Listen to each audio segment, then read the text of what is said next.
Thank you very much, Chabad of MIT, first of all, for having us. This is a very, very special day. My name is Rachelle Raz. I am the founder of the Space Torah Project, which is designed to preserve Jeff's journey in space and also share it with people around the world. So I'm very happy to be here and share it. As part of the project, we created a documentary film, and this week the film is available and free online. If you just Google Space Torah, you will be able to see it. It's 25 minutes long, and with the help of Rob Cooper of Verissima Production, who helped to create it. So I'm delighted to be here today with three other very exceptional people. One of them is Jeff Hoffman. How many of you met Jeff before? Yeah, Jeff is like MIT Chabad is like a second home, the Hillel MIT and this area. And Jeff, as some of you know, participated on 5 space missions, fixed the Hubble Space Telescope, went on 4 spacewalks, and also took the first Torah to space that we're going to learn a little bit more about it. With us today also Nikki. Nikki is all the way from Australia. That's why it makes it even extra special to have you here in town. She's been in town for a year as part of Fulbright, working here in Boston, and next month going back to Australia. And we hope that you'll come back. And Nikki climbed all the 7 peaks on each continent. And she's still climbing mountains. And she can tell us about that. And she is the first one to celebrate, or that we know, celebrated Passover at Everest, and you will share it with that.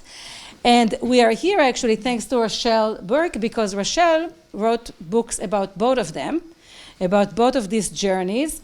So the reason that we have Nikki and Jeff here together in one room is thanks to Rachelle. So this is very special.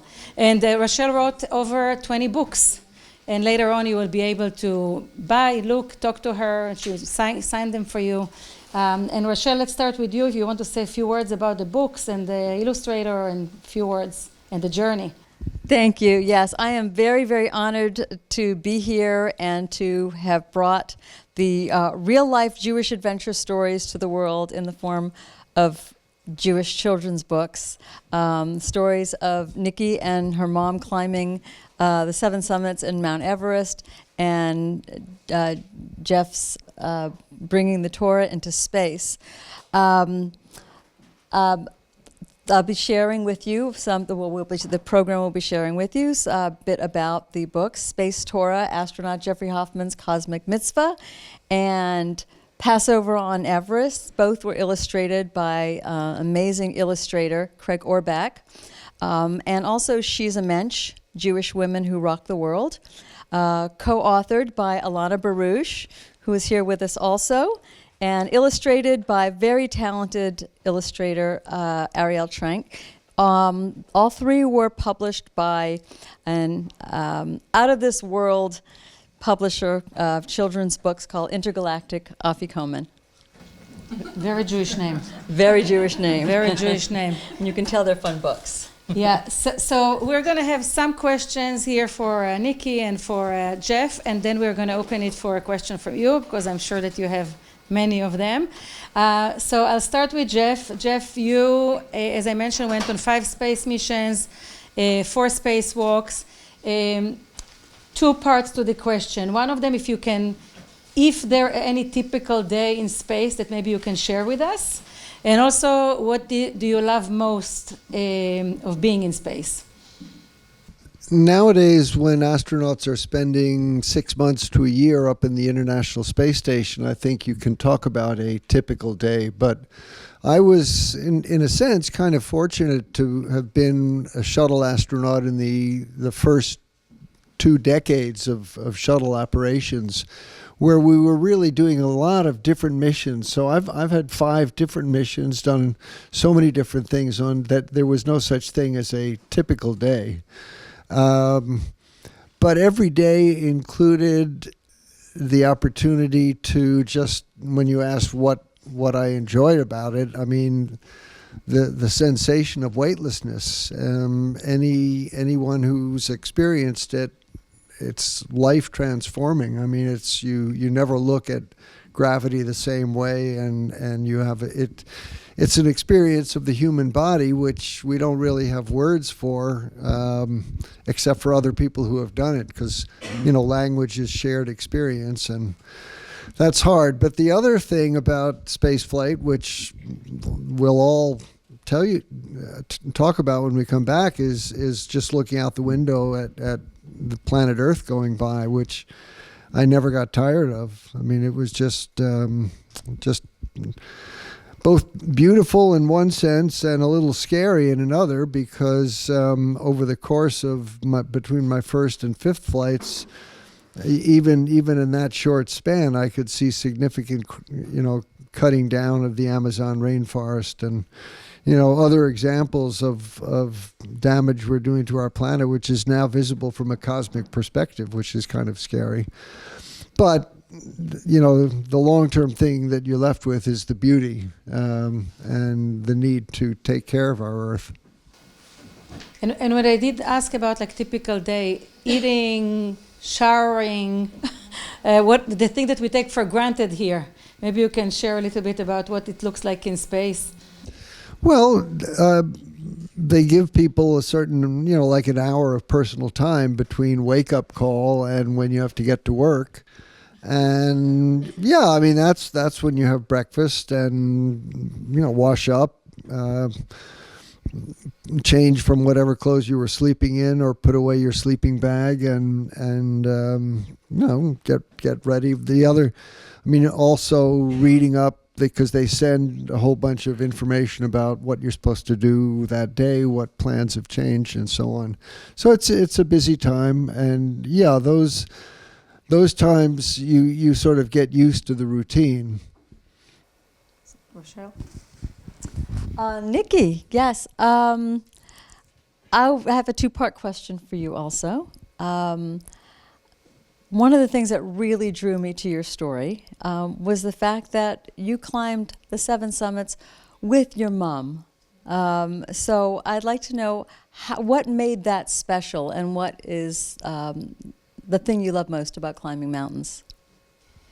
So, to climb to the tallest mountain on each continent, particularly to the tallest mountain on Earth, Mount Everest, and to be able to do that with my mother is, the greatest experience of my life. It's going to be hard to literally get on top of that. And we have such a strong mother-daughter relationship, and on a mountain, this whole, it is truly life or death. If you need to be a good team, because if you're not, then you might make a small error, and that small error magnifies, and it can be quite serious. So we are this incredible team where I know how Mum walks when she's tired. I know how she walks when she's hungry. We both managed each other's strengths and weaknesses, and it is so sad that she can't sit on this panel here tonight with me, because we just FaceTimed her actually most of the panel to say hello. She's in Australia, and so it's morning time there. But most things we do, we're very, very close. So to have climbed Everest has been very special, but to have done it with someone that I have such a strong bond with, is unforgettable.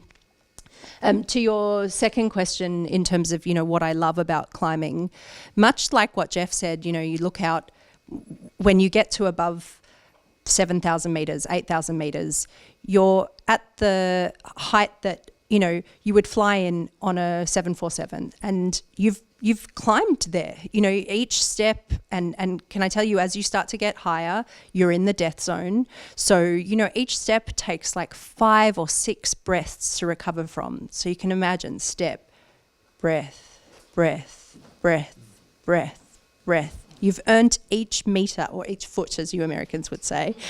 And so to then open your tent window and look out and see the mountains of the Himalayas, all of which are, above 7,000, above 8,000 meters, and to know that you've hiked there, you feel like you're closer to God. You feel fully present. It's very hard to, we climbed in a time where you couldn't take cell phones. We only had a satellite phone. Being so mindful of steps and breath, you were truly, truly there. And so you are reminded that you are this insignificant speck, and there is so much more to this world, and we have to be so curious about our place in it, and even our place in the environment. So I think for me to be able to do that with someone so special, and then to be in these special places, has been extraordinary. I have to say my mother would never have come anywhere near a spaceship, nor would my wife for that matter. That's but in any case, yeah, actually, I mean, I love the mountains too. We talked about that before. I've done a lot of climbing back in the day, but the similarities between mountaineering and being in space, it just magnifies it. How, you have, there's a certain danger involved, and you have to work hard, as Nikki said. I mean, every step to get up above 8,000 meters, you have to take yourself. It's really hard. But when you get there, yeah, there's this feeling of it's almost like you're in another world. And of course, that's magnified in space, because not only do you have that view, but you're floating in front of the window, and that's extraordinary. And maybe, Nikki, you want to add something. Is there a typical day on Mount Everest? Yeah, so what a lot of people don't realize is that you end up climbing Everest about 4 times in the time that you climb it. So you spend about 2.5 to 3 months on the mountain.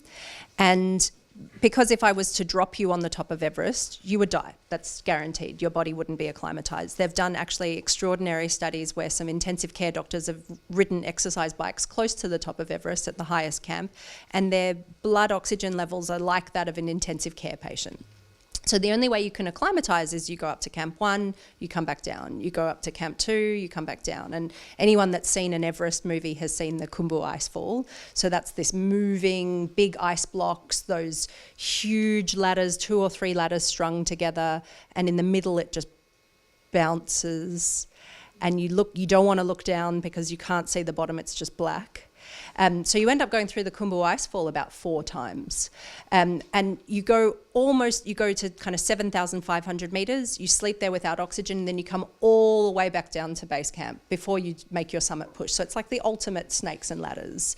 And so within that cycle, there's different days. So a climbing day, a Khumbu Icefall day, because when it gets hot, there's higher risk of avalanches. You get up at 4 a.m., You go through all the ladders and over the crevasses, and that's a huge 12-hour day. A summit day is like a 24-hour day because you're climbing on the way up and then you've got to safely get back down.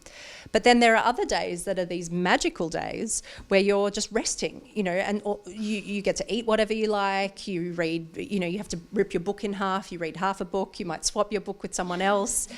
It's like maximum calories that you can consume. We had an excellent tent pantry, so we would raid the tent pantry. Or other days you're stuck in a storm and you don't know you could be stuck in a storm for a week, and so you're worried about getting clots in your legs because you can't get out of your tent because the whole tent is flapping.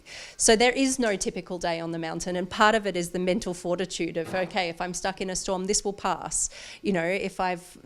If I've got a really big climbing day, this will pass, and just getting into the rhythm of that you're completely at the mercy of nature, of your own body, your own health, and the rest of the mechanics of the team. Yeah, never underestimate what the mountain can throw at you. Yeah.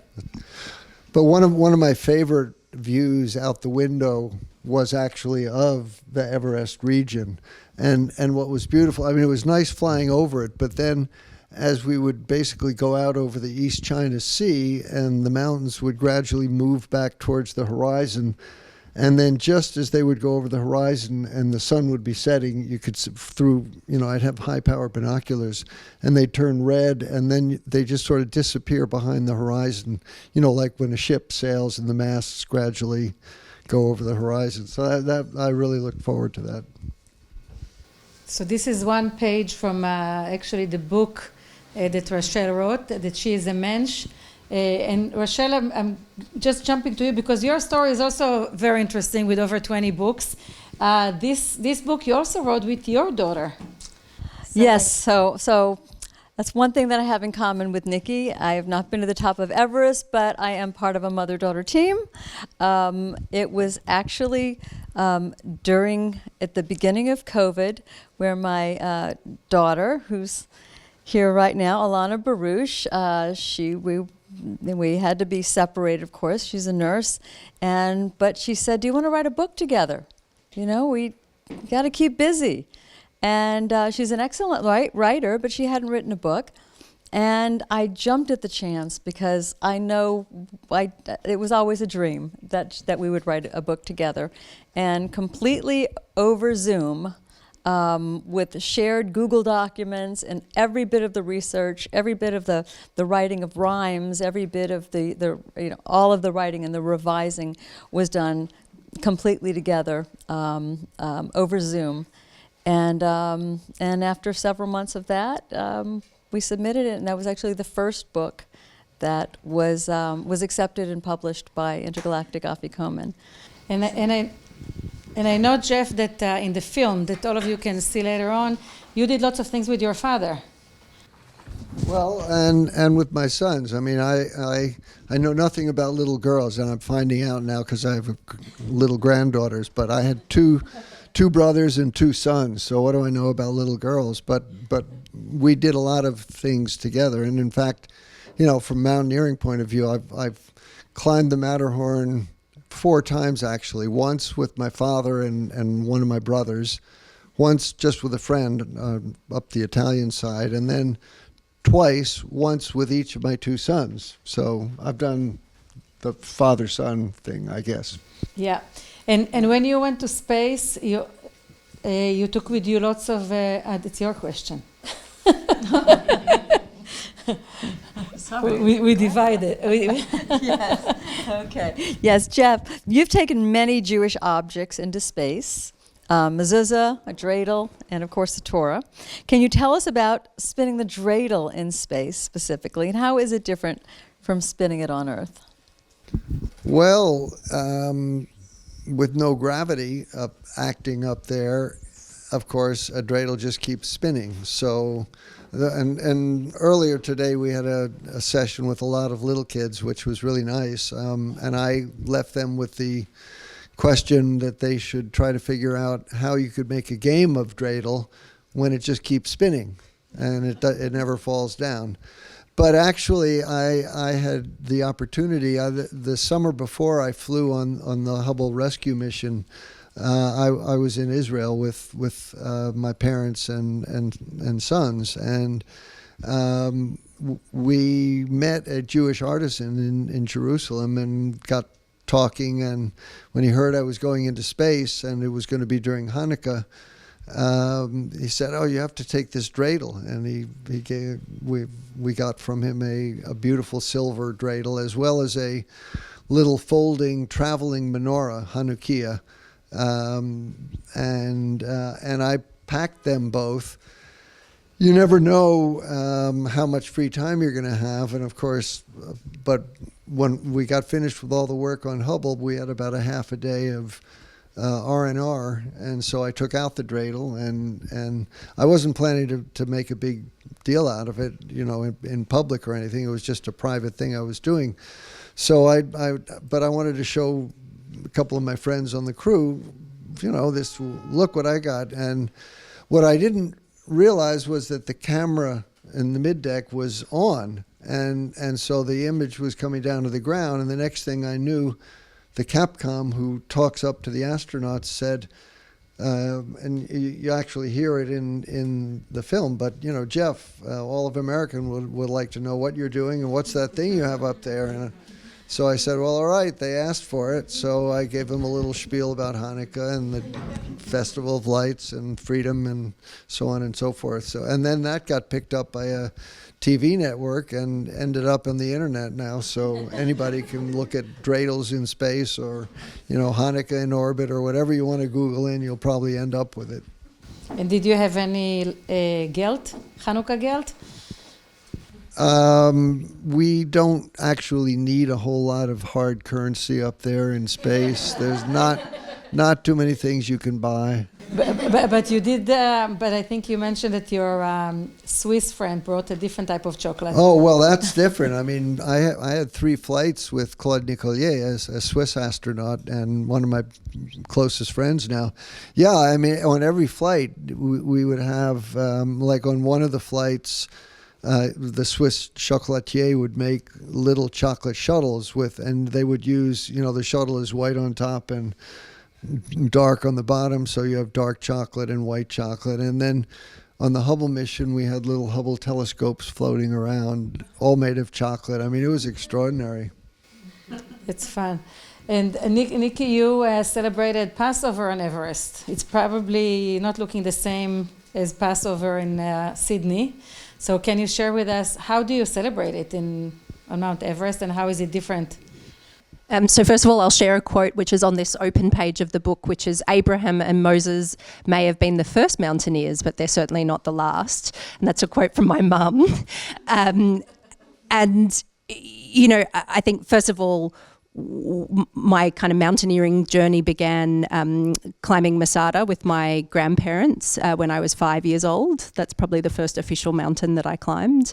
And then the story of our 7 summits was, instead of describing ourselves as mountaineers, we always described ourselves as mountain schmears, because we were like, here we are, these 2 Jewish women from the eastern suburbs, shtetl of Sydney, flattest continent, coming to, climb all these mountains. And so, this comes to being on Everest and celebrating Seder. So we have a very close family.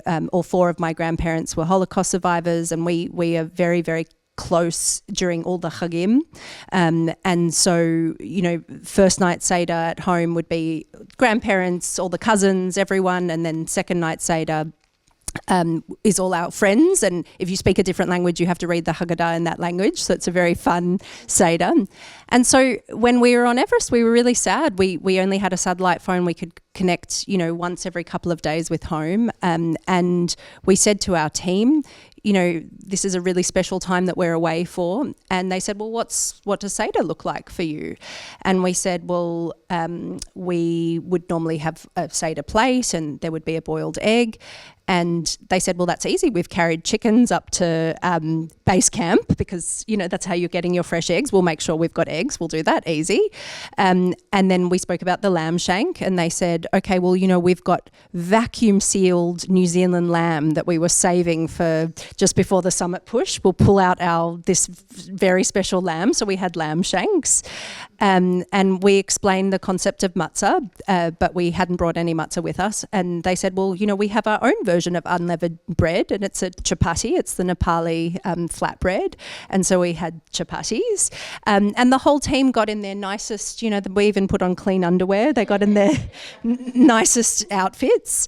And we told the story of Passover as a table. And so it was one of those really beautiful times representing, our faith and our family. And within the little microcosm of our Everest team, it was a very, very special moment.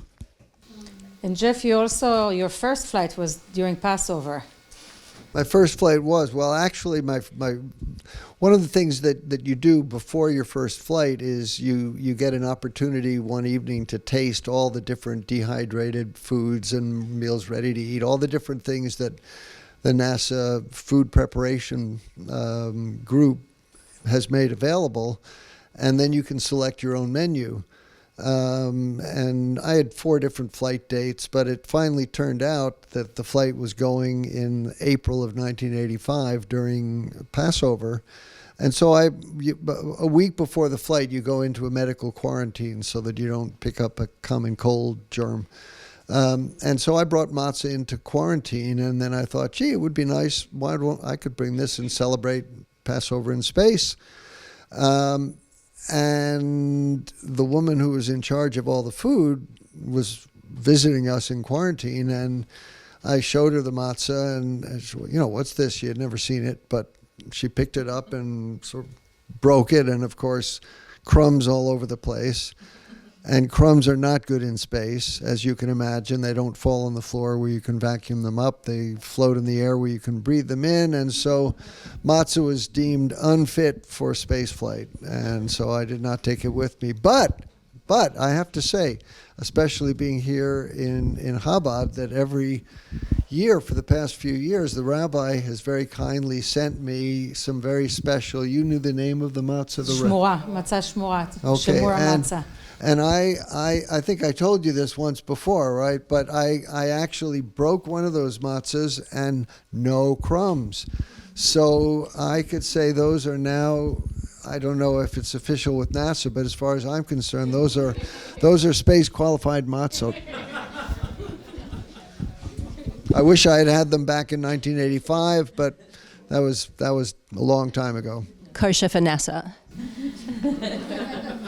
And I think, by the way, that Ilan Ramon, when he went to space, he asked NASA for kosher food, even though he didn't keep kosher, but he felt that he representing the Jewish state and the Jewish people, and they provide him with kosher food.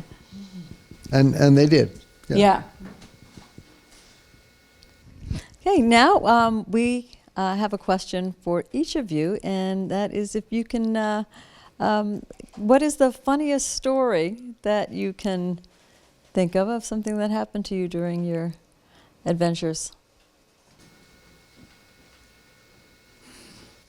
Nikki, do you want I'm happy You to go can tell first. the same, or you can come up with tell us something your new. story? Yeah. So you can imagine training for something like Mount Everest is, years-long process.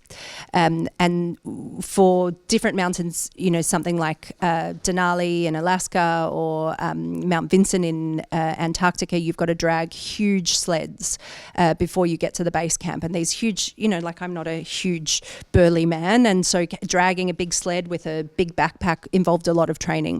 So one thing that we used to do, because we come from Sydney, Australia, and there's not mountains to practice on, is we used to drag a sled or a tire up and down Bondi Beach. And we would do this for hours and days and days. And so people used to come up, this is before the time of The Biggest Loser, people used to come up to us and say, is this a fabulous weight loss technique?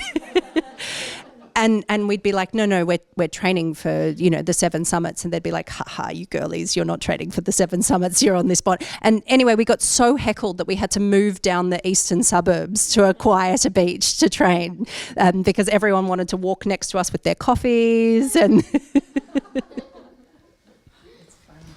So getting ready for my first flight, we were originally scheduled to fly in June of 1984 with a particular payload. But back in the early days of the shuttle, flights kept getting canceled and crews kept getting moved around from one flight to another. Anyway, the flight before ours got canceled, so that crew moved to our flight. We got bumped to August. Actually, a very interesting flight. We learned about doing rendezvous and using the robotic arm. But that flight eventually got canceled for reasons I won't go into. We got bumped all the way to January. Why? This is supposed to be a funny story, right? But it actually has a happy ending, which is why. And it was kind of funny or silly in January because we actually got as far as the medical quarantine. So we went to quarantine, we had lunch, and then they said, oh, the flight's postponed, go home. And we lived pretty close, and I was riding my bicycle there, so I would just go home.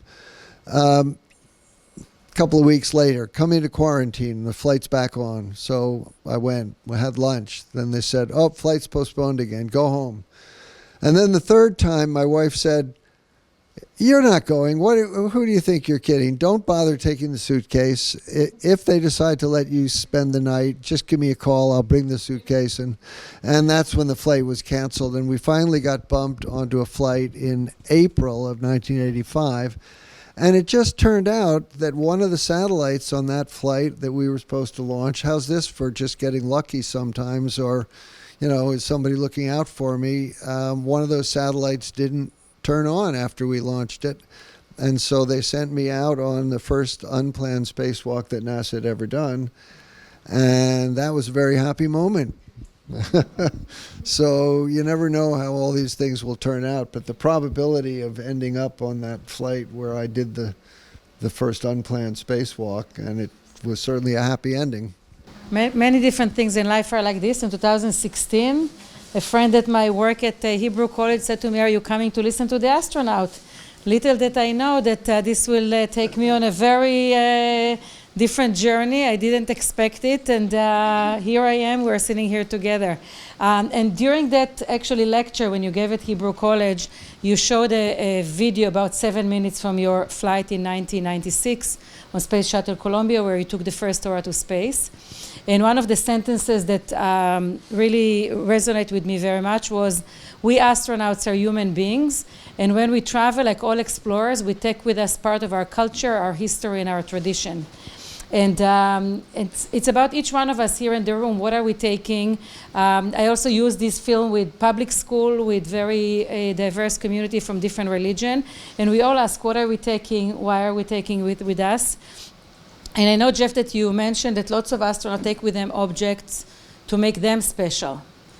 And but there was something unique about taking the Torah. So maybe you can share also how it came about, whose idea was it, how did it work? We're allowed to take a certain number of sort of personal items for friends and things like, excuse me, I took the flag from one of my son's Boy Scout troops, and when I brought it back, this was great. This is a really special flag because it's been up in space and so with a lot of things.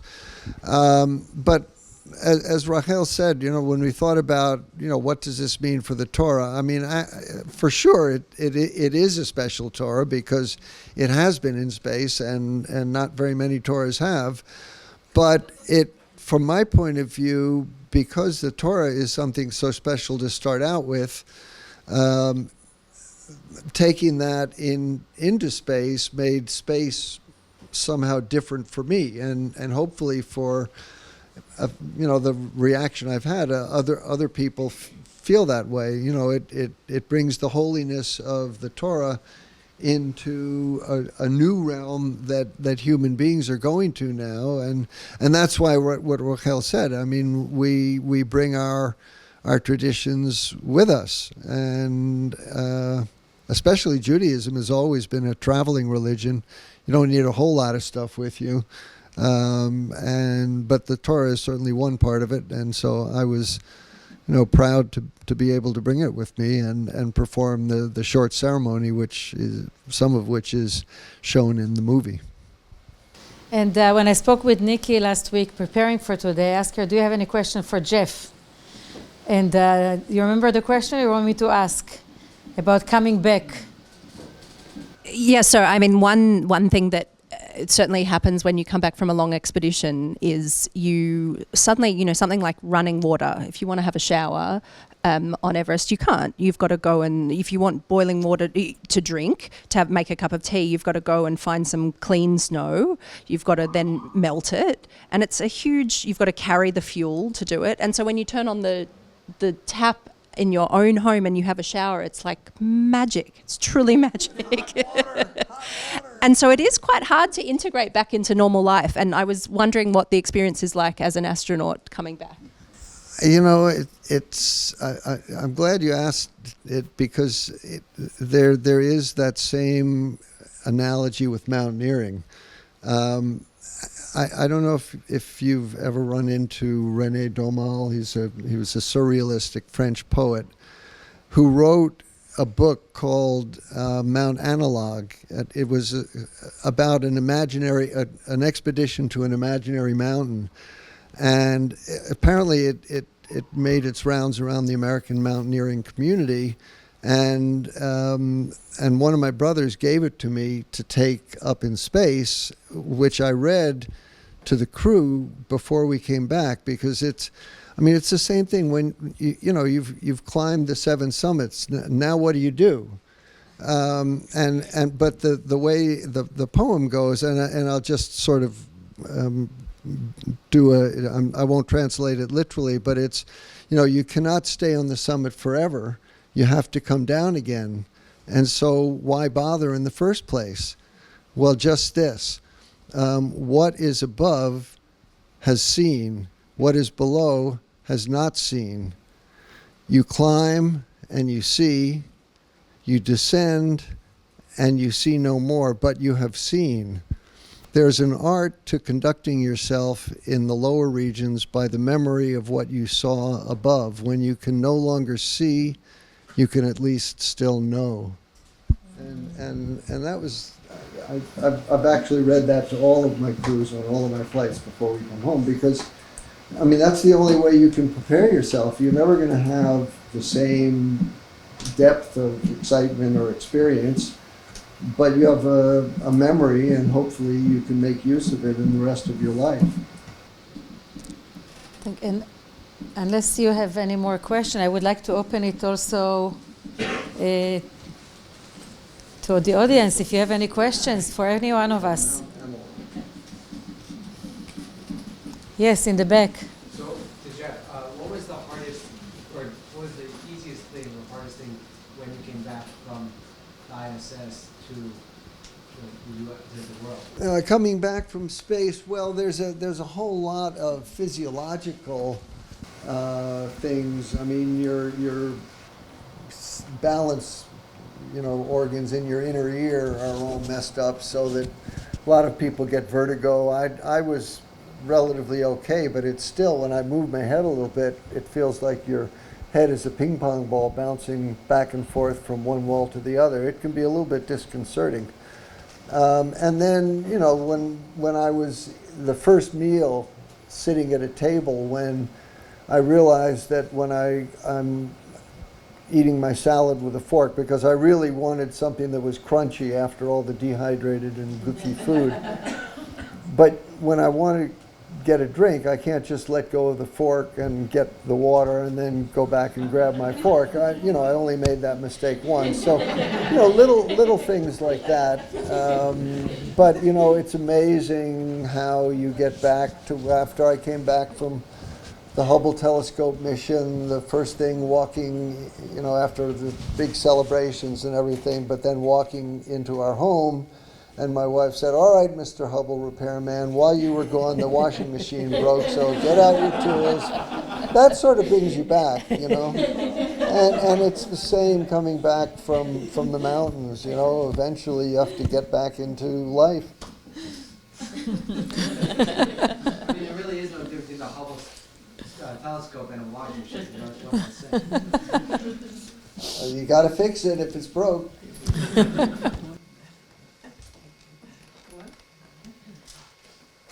Yeah. Thank you so much. So this was very fascinating, and both of you have made really amazing accomplishments.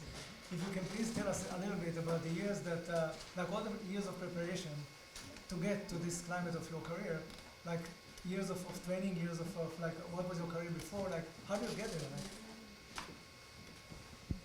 there? Sure.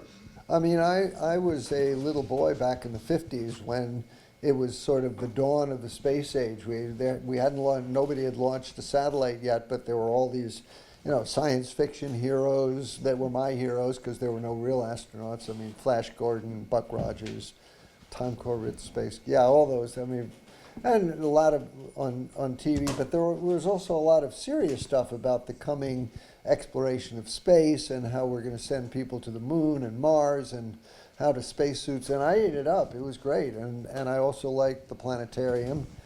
And then, we launched Sputnik, and then the first astronauts, and I realized, hey, all the astronauts seem to be military pilots, which is not for me, but I still liked space and astronomy, and that's what I did. I ended up with a doctorate in high-energy astrophysics, and was working doing X-ray astronomy at MIT in the Center for Space Research in the mid to late 70s, when NASA was testing out this brand new space shuttle, which had a crew of 7 but only needed 2 pilots.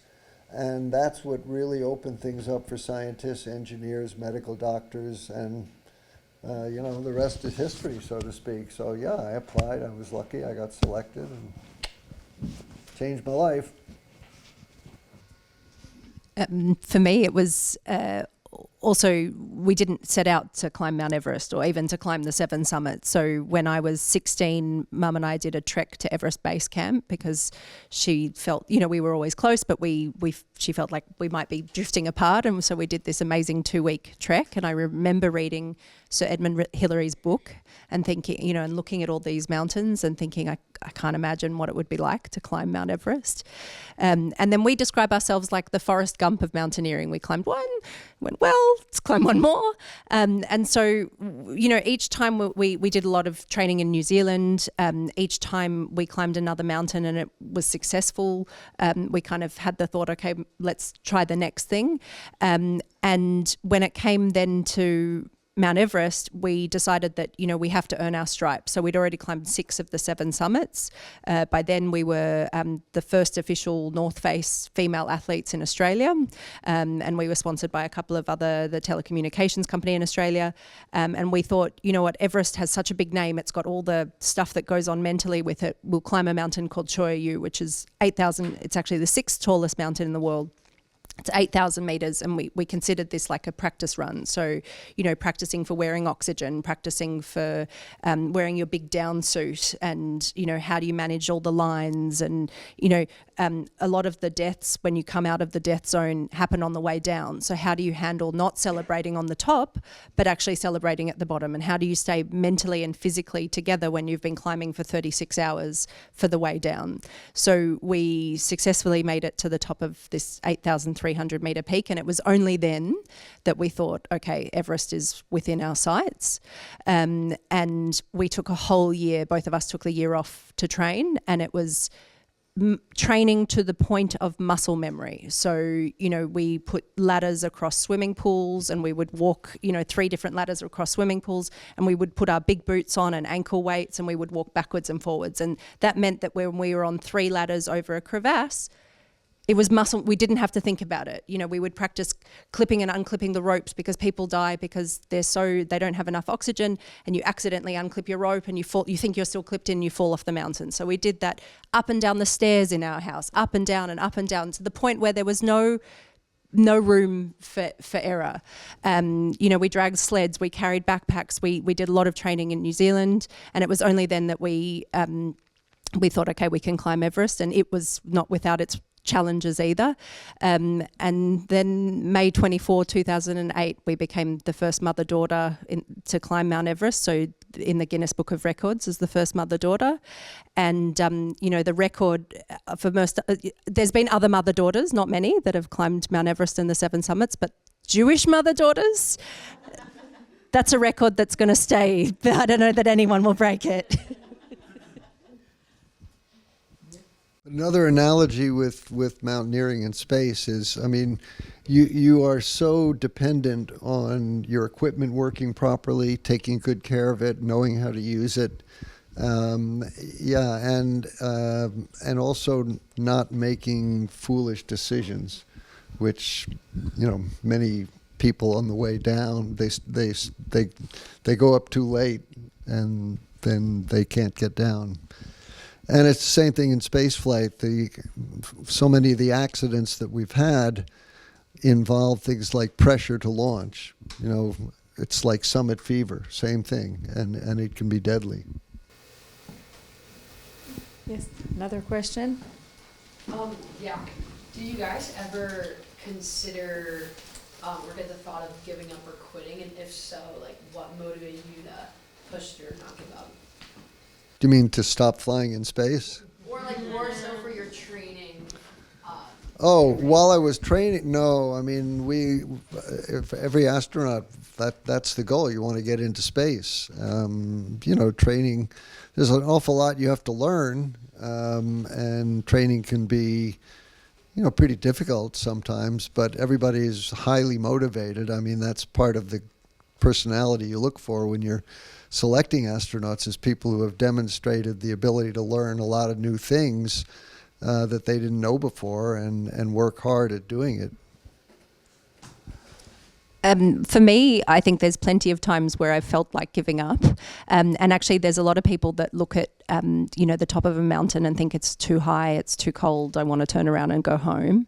One kind of really pivotal moment in our journey was when we climbed actually your mighty Denali here in Alaska. We got stuck in a storm for 7 days and they hadn't predicted it. So we actually ran out of food, and the storm was so vicious that a couple of tents had ripped. So we were all in, the tent space is already very small, but we'd actually then had to combine tents with teams, so we really didn't have any space. And we ended up having to dig up, they'd buried some food the year before. We had to dig that up to eat, and we made it to the top, but on the way down, the weather cleared, we made it to the top. On the way down, you've got these fixed lines, so they're the ropes that you can safely get up or down. And on the rope on the way down, someone had fallen and very badly broken their leg, and we were stuck at the top. And because I thought, I'm just going down, I had my small gloves on because I wanted to be more technical. My bigger gloves were in my backpack, and I ended up getting frostbite. And luckily it was kind of very early frostbite, but, we still had to get off the mountain. So we were right at the top. It still takes 3 days in the freezing cold to get off. So and you don't want to freeze and heat frostbite again. So it's not like you can just get out. And it was really scary. And I had to properly consider, do I want to take these risks? I think you have these things in mountaineering. I had to really kind of take some time off and think about it and think how I can minimize risk. And I come from Australia, so I went to my hospital and they're like, you're the first case of frostbite we've seen in Sydney. It really was actually in some ways a good thing, this kind of challenge and this wanting to give up, because I realized how much I loved it, how much I loved doing it with my mum, and had to really think about, risk assessment. How do you minimize risk in every possible way? So I'm glad it happened before Everest, because then we were able to very carefully think about, the organizational psychology behind teams and how you make better decisions and how you don't get summit fever. You decide, well, okay, if this is not the right time for us this time, then the mountain will be there. But, if we push, we won't. So in a lot of ways, that kind of twist was beneficial to kind of the long-term safety and joy of the journey. And risk management, as you talk about it, is critical for spaceflight, just like in mountaineering. Yeah. You try to understand the risks, minimize them, but you're never going to eliminate them. And ultimately, you try to understand what they are, deal with the risks that you can deal with, and then you've got to make some sort of psychological peace with yourself about the risk that you can't control. You wanted to say something? Yes. Okay, so the most incredible joy for me in writing these books was the opportunity of meeting these extraordinary mensches. Tonight I met Nikki for the first time in person, but I got a bonus mensch.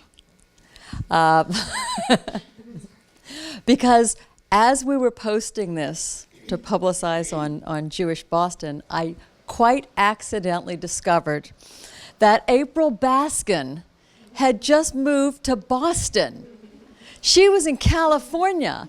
And I said, April, please come.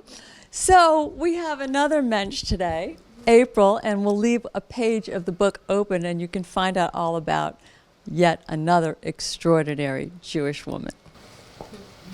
And I would like, before we end, I'm sure that in this room there are many more mensches and many wonderful stories, and very often they're not known. So thank you, Rachelle, for telling. I'm happy that I met Jeff and I'm able to share his story, and I'm looking forward to learn about your story, April. And just to raise our head up, there are lots of wonderful people with wonderful stories. There's so much good in this world. We just need to keep telling it. Not to focus on the news, but to focus on the people around us and learn about them. There is so much good. So thank you so much for coming. Thank you all for being here. We're going to stay a little bit more. If you want to look at books, buy them, have Rachelle sign it. And so thank you again for coming tonight.